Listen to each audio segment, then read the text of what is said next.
സംസ്ഥാനത്ത് driving test പരിഷ്കരിച്ച് ഉത്തരവായി. 4 ചക്ര വാഹനങ്ങൾക്ക് ഇനി മുതൽ എച്ച് ടെസ്റ്റ് ഉണ്ടാകില്ല. വാഹനം പാർക്ക് ചെയ്യുന്നതുൾപ്പെടെ പരിശോധിക്കുന്ന പുതിയ രീതി നടപ്പിലാക്കും.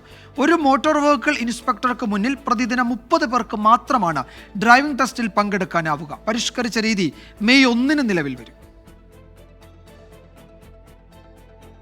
ഇരുചക്ര വാഹനങ്ങളുടെ ലൈസൻസ് ടെസ്റ്റിന് കാലുകൊണ്ട് ഗിയർ മാറുന്ന വണ്ടികൾ മാത്രം.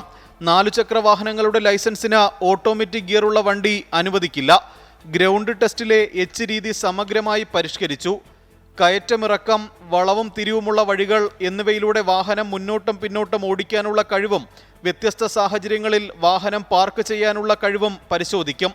റോഡ് ടെസ്റ്റ് മൈതാനങ്ങളിൽ നടത്തുന്ന രീതി ഒഴിവാക്കണമെന്ന കർശന നിർദ്ദേശമുണ്ട്.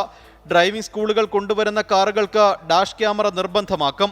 ടെസ്റ്റ് ക്യാമറയിൽ റെക്കോർഡ് ചെയ്യും. ലൈസൻസ് ടെസ്റ്റിന് ശേഷം ദൃശ്യങ്ങൾ ബന്ധപ്പെട്ട ഉദ്യോഗസ്ഥൻ വാങ്ങി സൂക്ഷിക്കണം. പ്രതിദിനം ഒരു മോട്ടോർ വെഹിക്കിൾ ഇൻസ്പെക്ടറും ഒരു അസിസ്റ്റന്റ് മോട്ടോർ വെഹിക്കിൾ ഇൻസ്പെക്ടറും ചേർന്ന് ഡ്രൈവിംഗ് ടെസ്റ്റ് നടത്തേണ്ടവരുടെ എണ്ണം 30 നിജപ്പെടുത്തി. ഇതിൽ 20 പേർ ആദ്യമായി ശ്രമിക്കുന്നവരും 10 പേർ നേരത്തെ ശ്രമിച്ച് പരാജയപ്പെട്ടവരുമായിരിക്കണം. ലേണേഴ്സ് ടെസ്റ്റും സമാന്തരമായി ക്രമീകരിക്കണം. മെയ് 1 ഉത്തരവ് പ്രാബല്യത്തിൽ വരും. 24 തിരുവനന്തപുരം.